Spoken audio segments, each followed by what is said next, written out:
Hello, and welcome to Wong Kar-wai's Chungking Express. When I saw Chungking Express was when I was with Pulp Fiction. I was at a festival in Stockholm.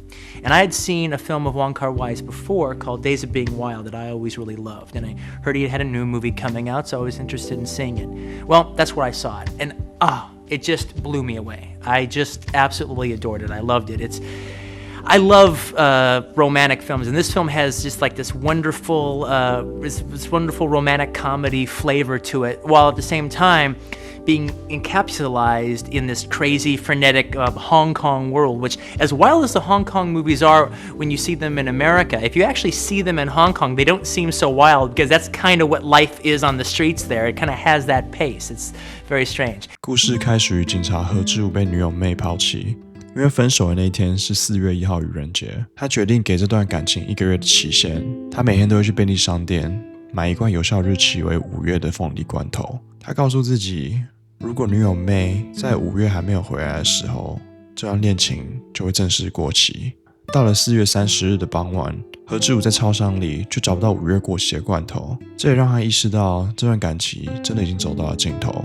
于是他在那个晚上一口气吃了全部的凤梨罐头。心灰意冷的他在酒吧买醉，并发誓要爱上第一个走进酒吧的女人。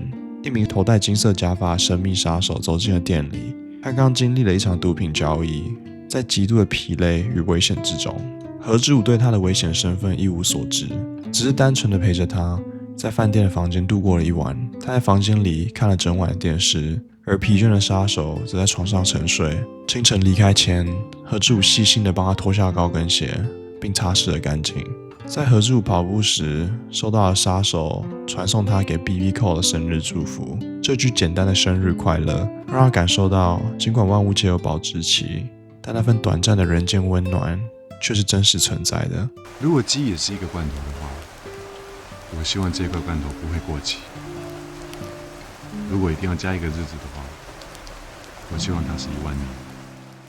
而下一段故事从何志武与阿飞的擦肩而过开始。梁朝伟扮演的警察663每天都会到午夜快车里帮女友买宵夜。当身为空服员的女友离他而去后，他陷入了极度的失落，开始对家里的肥皂还有毛巾对话。新来的店员阿飞对他一见钟情，总是在店里大声播放歌曲 California Dreaming。 And I'm sorry, I don't think I'll ever be able to see California Dreaming again without like seeing Faye Wong do her little dance. It's, you know, she's the best. Everyone, I don't know anybody who hasn't seen this movie that hasn't gotten a crush on her. 663的前女友将家门钥匙留在了快餐店。阿飞拿到钥匙后，趁663工作时潜入他的公寓，这也显现出了阿飞独特的暗恋方式。他帮他打扫房间，偷偷换了罐头的标签。Well, anyway, welcome anyway. This is where I live. In the film, this is basically where Tony Leung lives. And when he wasn't at home, Faye Wong, who is like working in Midnight Express, she'd break in every day to see what this boy that she'd fallen in love with was really doing in his life. 神经大条的663虽然察觉家里有些变化，但他却以为这只是自己的幻觉。某天663感觉女朋友回来了，他冲回家里，却发现公寓淹了水。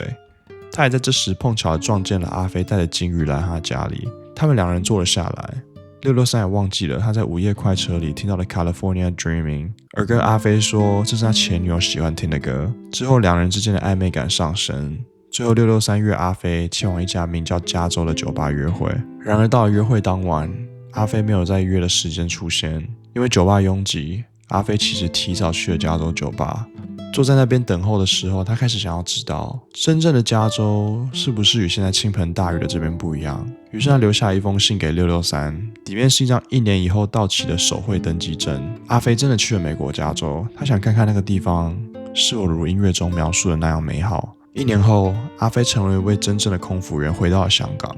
他发现663已经辞去了警察职务，买下了那家快餐店，并正在装修。阿飞穿着制服出现在店门口，663拿出了那张被雨打湿、几乎看不清字迹的手绘登记证。阿飞问：“你想去哪里？”663则回答：“随便，你去哪我就去哪。” At the end of the day, so I want to make films, and I want to make films just like an audience. I just want to recollect like the feelings when I sit in the cinemas watching this amazing image.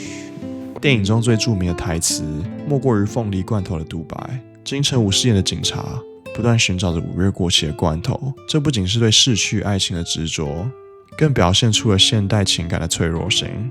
Like putting some of the most astonishing images and metaphors and beautiful romantic acting scenes together, and when it doesn't make sense, I just throw in some dreamy dialogue, like dreamy monologue and beautiful music, and it'll be brilliant.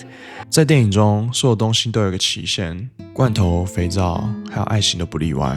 也许在步调快速的都市里，人们反而对不变产生了渴望，也对无常感到无力、疲倦。在这座拥挤城市里的失恋孤独，也让663跟何志武开始只能与物品交流。何志武与金发女杀手的故事，在霓虹灯与晃动的镜头中，表达出了过去与告别。